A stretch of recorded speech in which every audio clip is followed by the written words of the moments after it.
Token D Rock here with another stream. It is Friday, December 9th, 9:17 a.m. Central Standard Time. If you're watching us live, crypto market cap sitting at $856 billion. Bitcoin dominance not too far from where it was yesterday, sitting at 38.5%. ETH dominance sitting at 18.2%.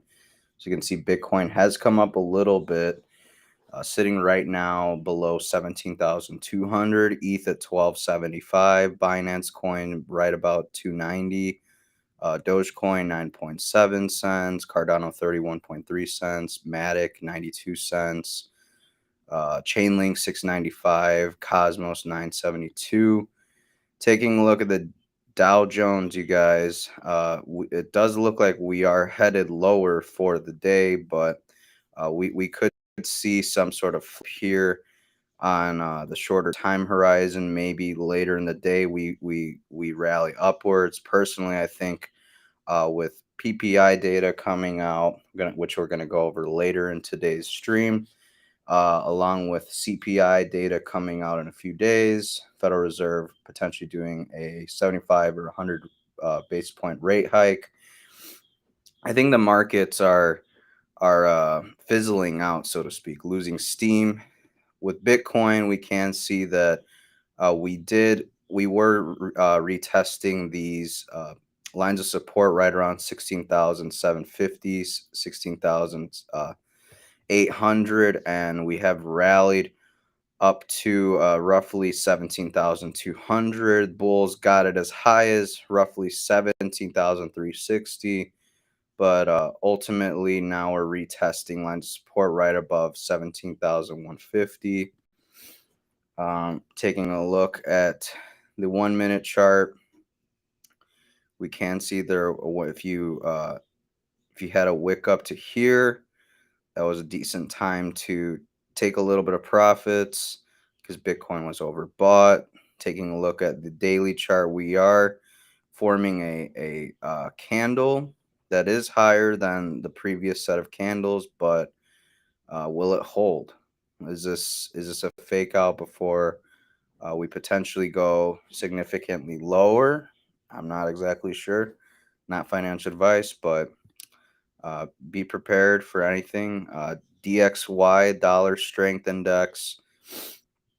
Essentially, the dollar needs to rally higher um, for stocks and crypto to take a beating, and the inverse is true. This needs to dump essentially for stocks and crypto to rally. I do think we are going to potentially go a little bit lower, again, retest these ranges below 105, and then I think from there we will bounce. I really think the Federal Reserve next week is going to do 75 basis point rate hike, potentially even 100. I think the market's anticipating 50 basis points, but again, we'll see. Good morning to everyone that will never leave crypto, says Alexander Lorenzo. He also says the average bear market lasts about a year and a half. Voice crack. It's already been 237 days since our peak last January, so we're approximately halfway through, you guys. Who will still be around to endure the other half of this bear run? Just a reminder that only Bitcoin can send $2 billion worth for a 42-cent fee. That's pretty freaking crazy.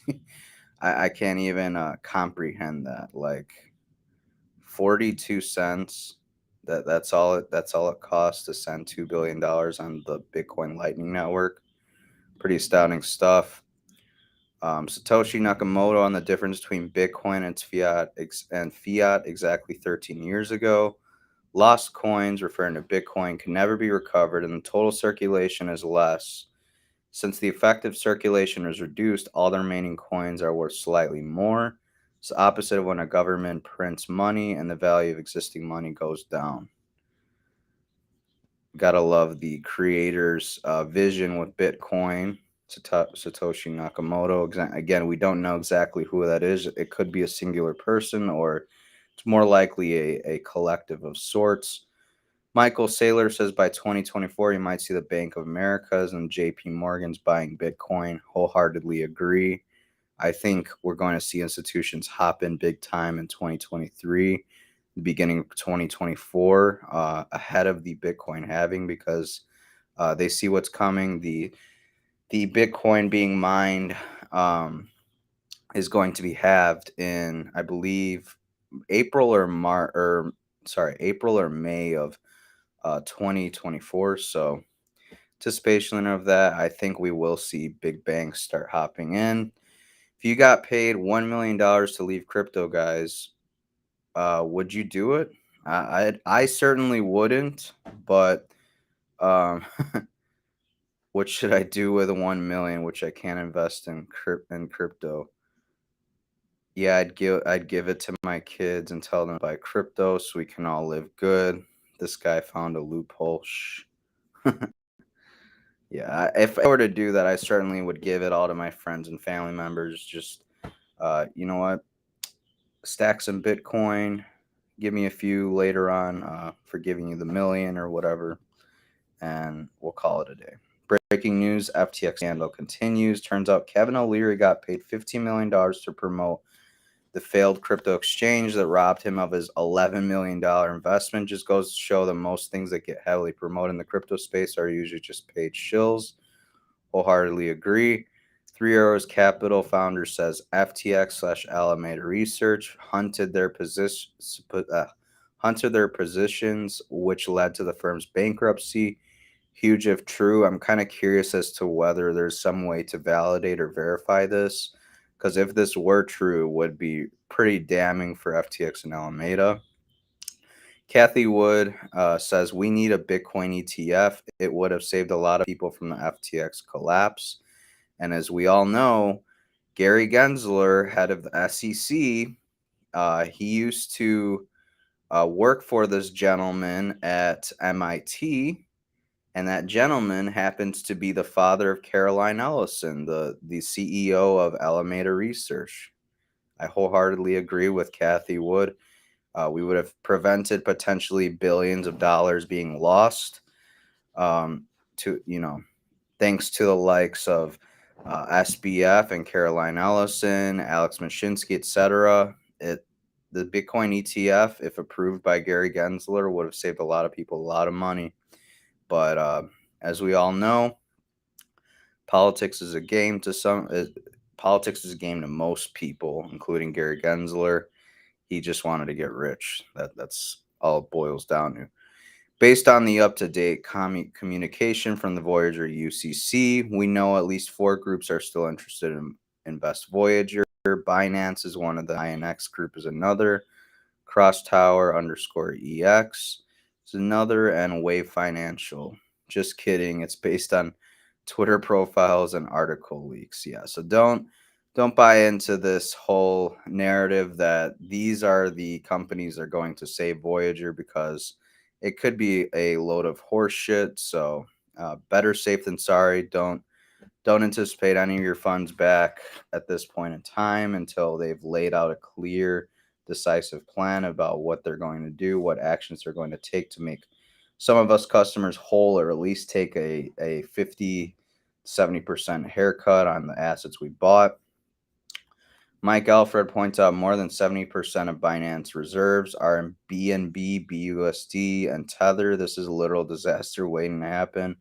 What's going to light the match? Here's the token allocation breakdown over at Binance: 28.03% in BNB, 26.54% in BUSD, 16.75% in USDT, 10.11% in Bitcoin, 5.78% in ETH, and 12.79% for the other altcoins. Yeah, a little concerning that Binance is such a big holder of its own token. I'm not saying they shouldn't hold any of their own token, but the fact that 28% of their token allocation is in BNB is a little concerning. And like you said, over 70% of Binance's reserves are a combination of Binance Coin, BUSD, and Tether. I don't know. How many times has Jesse Powell been right? Answer many times. Hashtag Binance. So Jesse Powell says, okay, I'll give you a hint. This is just the easy stuff that says this obviously not a traditional proof of reserves that Binance conducted the other day and should immediately have had actual journalists digging. Should have had actual journalists digging. Pardon me. Why use collateral value? Why negative balances included? No wallet signing. Who issues BTCB and BBTC? Here's the thread. It's basically showing a screenshot of the customer liability report. Does not differentiate between native Bitcoin, BTCB, and BBTC. Therefore, they will be assessed interchangeably for the purpose of this engagement. Procedure relating to the ETH and Binance Smart Chain addresses that were searched were not subjected to instructed movement of funds, but only verified on Etherscan and Binance Smart Chain Scan as being tagged. The USD value of an all in scope assets with negative balances referred to in Procedure 9, and all out of scope assets with negative balances 97% collateralized. Yeah, I don't know.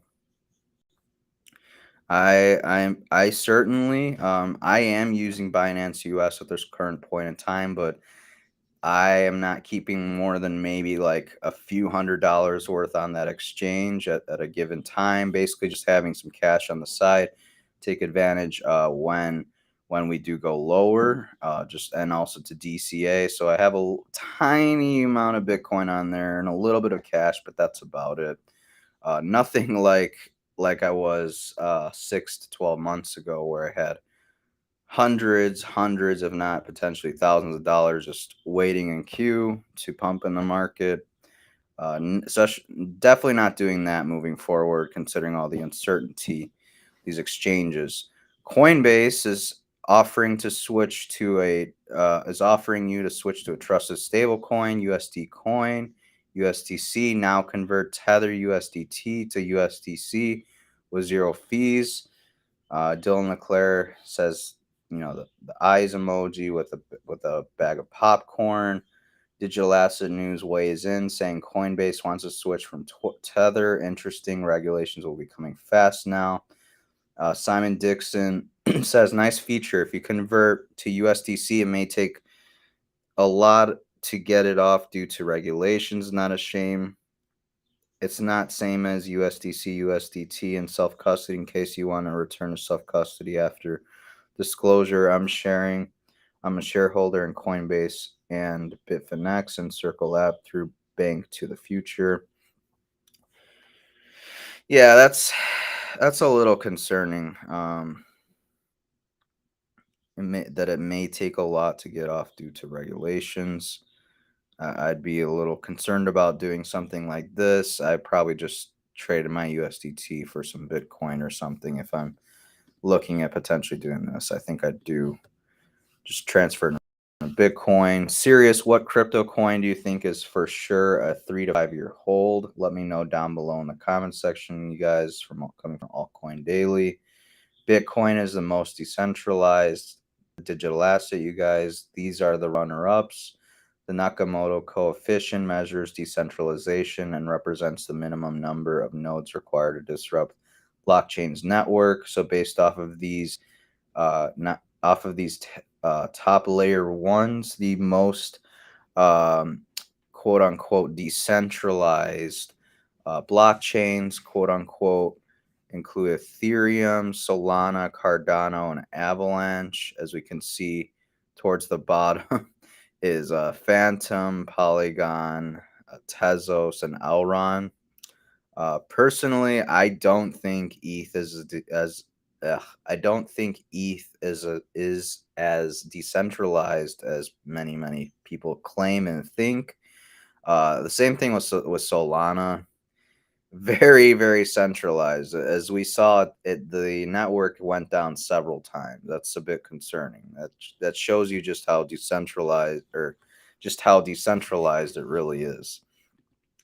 Mark your calendar, something to look forward to in the new year. Ethereum developers have announced that the Shanghai hard fork will take place sometime in March.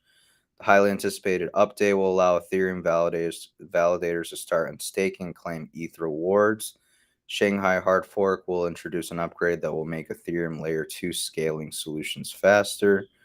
Again, I there has been discussion whether Ethereum is actually security, considering you locked it up for, in some people's cases, like nearly 2 years, and they kept pushing back the date that they were going to allow you to unstake the Ethereum.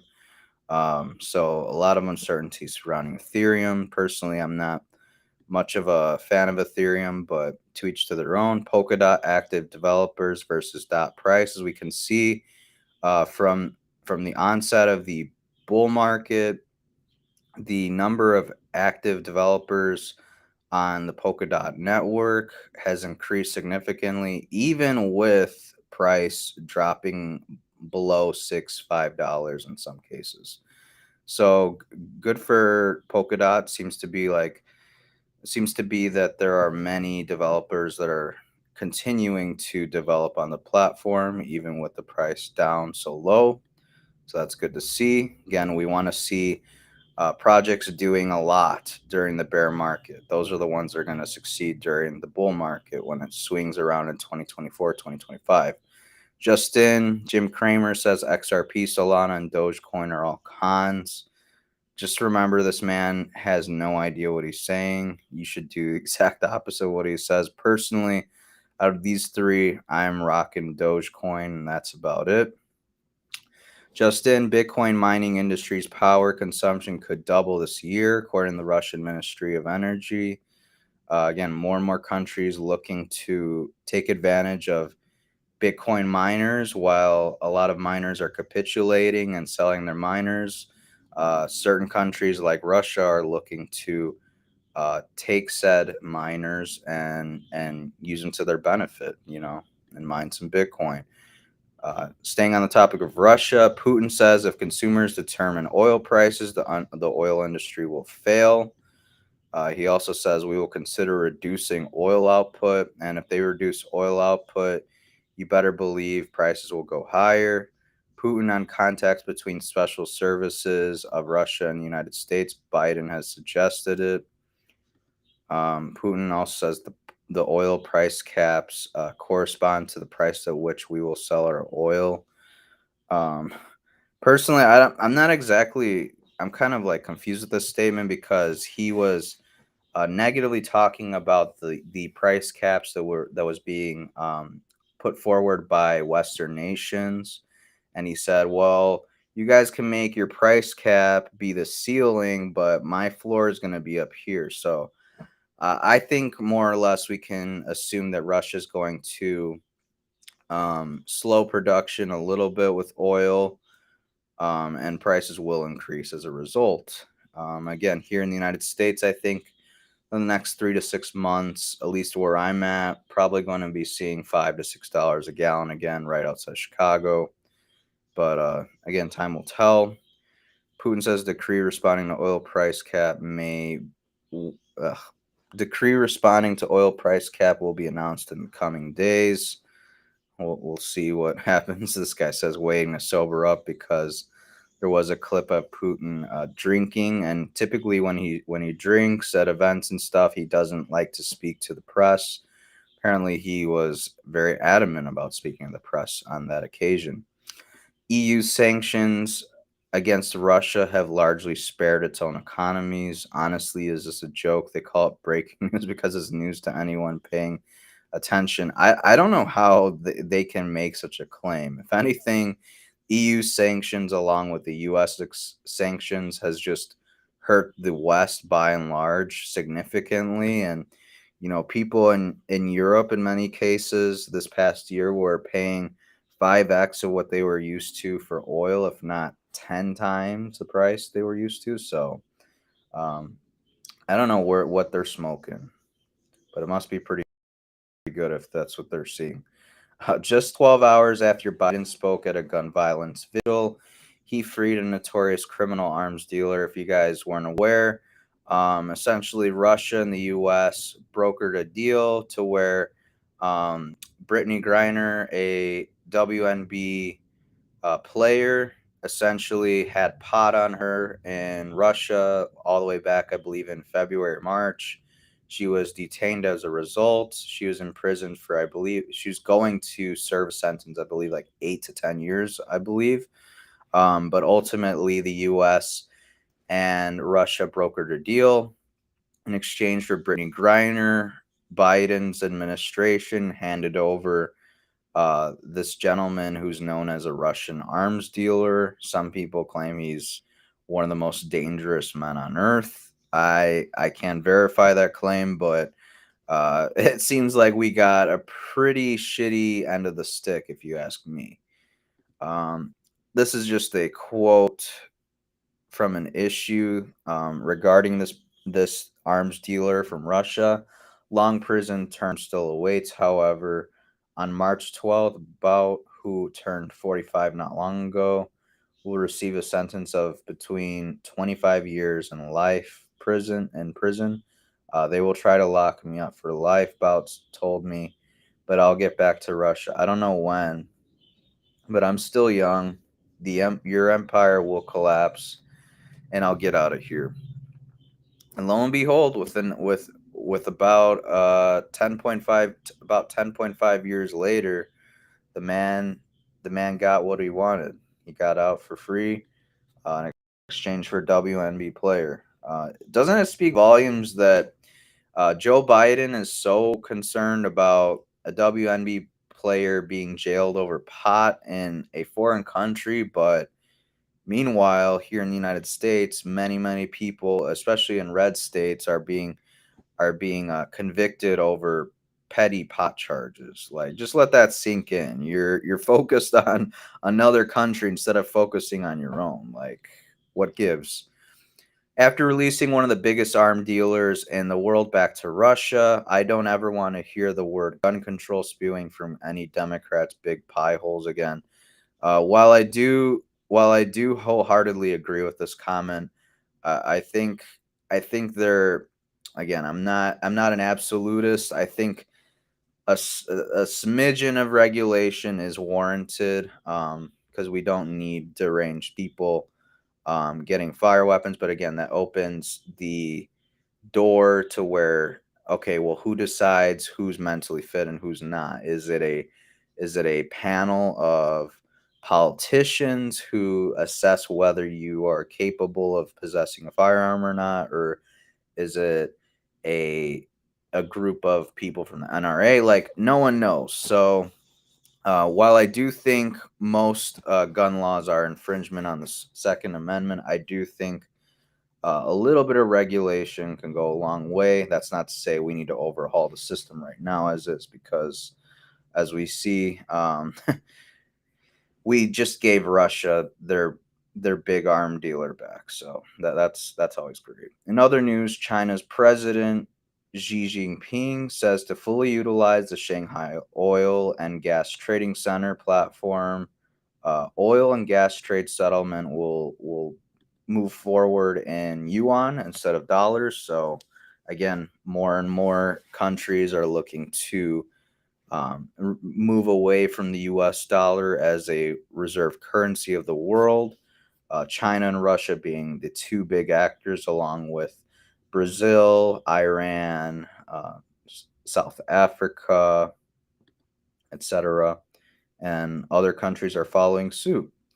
Tesla is looking to suspend output at China factory later this month. So is this going to affect earnings for quarter four of 2022 when Tesla publishes them next month? Will we see a big slump in earnings? If so, I think we're going to see something with Apple very similarly, with the protests going on at the Foxconn factory in China, and then you have the protests over lockdowns and stuff. So I think we could see both of these companies report rather poor earnings for quarter four of this year next month in January, which will kind of, I'm not trying to say that the stock market will go down as a result, but I think we will see a correlation as a result. I know Apple stock, for example, is rather correlated with the stock market. So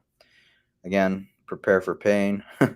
Elon Musk just hinted he could buy YouTube and fix it next. I don't think Elon Musk can fix Twitter. I think he can make it significantly better. Um, make it more pro free speech and less let's censor whoever we disagree with at current time in politics. I think he's taking the necessary steps forward, but to say that he's just going to fix YouTube is quite the stretch. If you guys were unaware, FBI was redacting certain information coming out of the Twitter files. Twitter files are being republished or released again by Elon Musk, Matt Taibbi, and Barry Weiss. And they're now suggesting that a secret group headed by Vijaya Gad, the head of legal, Yoel Roth, the head of trust, CEOs Jack Dorsey and Parag, and others made decisions secretly and without overview to moderate Twitter. Again, it's kind of weird because if you recall from yesterday's video, Jack Dorsey talks about how all their files need to be put out there unredacted and such. And we're finding out that this evidence incriminates him. So maybe he just wants to clear his name, prove to people that maybe he's changed in some way or shape or form. But I don't know. I'm not buying it entirely coming from Jack Dorsey. I mean, he was the CEO of Twitter.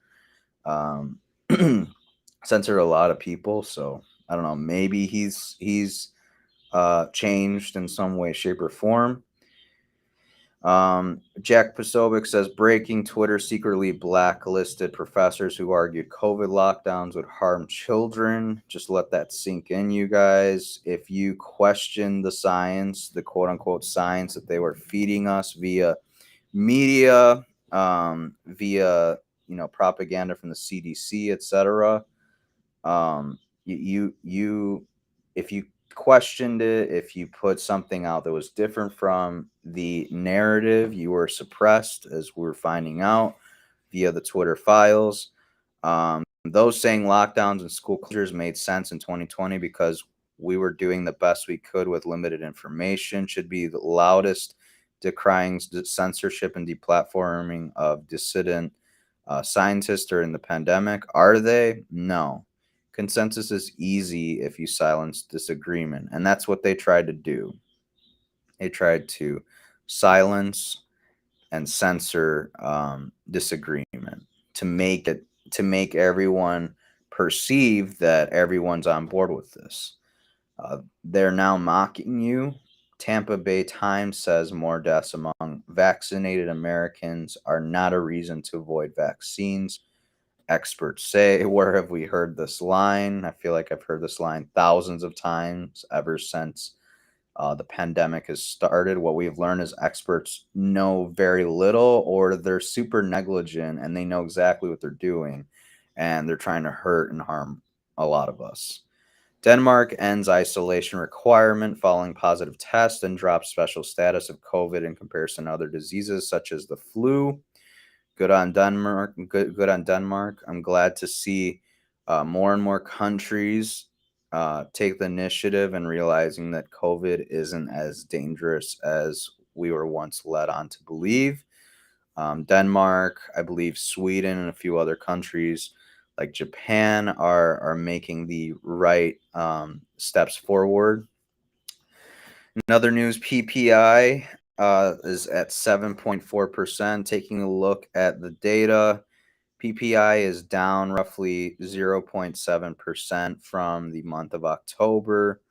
But just to put things into perspective, we're more or less right around the area we were between May and June of last year of 2021. That was the last time PPI was right around that number. So I do think we still have some more pain to experience. Again, I do think we won't see these numbers return to their quote unquote like more normal zone till probably second half of 2023, maybe even quarter four of 2023. I think the Federal Reserve is just going to keep tightening the belt, so to speak, quantitative tightening. So I don't know, not financial advice, but that's just kind of what I'm predicting. Federal Reserve will raise the federal fund rates by 50 basis points on December 14th, according to all 84 economists, according to a poll. Yeah, I don't know. I find that highly unlikely that they're only going to do 50 basis points. I would be rather surprised. I mean, I'm no uh economics major or something like that. I'm no economist, but I find it hard to believe that they're only going to do 50 basis points. I think they're going to do 75, and then moving forward maybe they'll just do 50, 50, 50 every other month or so. I don't think we're doing 50 this time, though. Next, U.S. recession will be brief and shallow, according to 35 to 48 economists, according to poll. Yeah, again, I doubt it's going to be as brief as they claim. Again, they've changed the definition of a recession, you guys.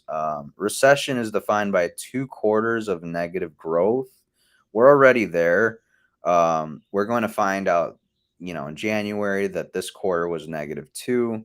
So 3 quarters of negative growth doesn't equal recession. Well, if we're going by your definition of what a recession is, I guess the recession will be brief and shallow.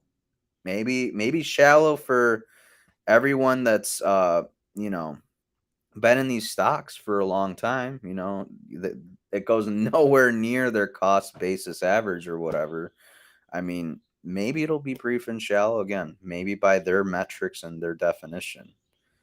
But yeah, I don't know. That this is exactly why I think I really think things are going to get shaky. BlackRock, if you're unaware, BlackRock is literally the biggest asset management company on earth. They're saying to get ready for a recession unlike any other. This is coming from Business Insider. Could they be fudding the market, so to speak? Could they be scaring people to essentially sell off their positions now while they're in the green? That way, BlackRock can come in when prices are lower and buy even more shares. Just basically buy the fear. You know, I don't know. I personally think that the recession is going to be pretty bad. I think we're just kind of like starting to feel the pain quite a bit. We felt it a little bit more when the gas prices were so high, but those will rise within time. So I think it's only a matter of time before the pain affects majority of people, and then by then it's too late to say, "Oh yeah, we just got in a recession." No, it's we've been in a recession for a while now. But that about does it for today's stream, you guys. Do you believe the stock market slash crypto market is going to continue to rally, or do you think we're going down into next week? Let me know down below in the comment section. Also, let me know what your favorite uh, crypto projects are down below in the comment section. Until next time, you guys, I will see you Monday, 9:15 a.m. Central Standard Time. Until then, take care.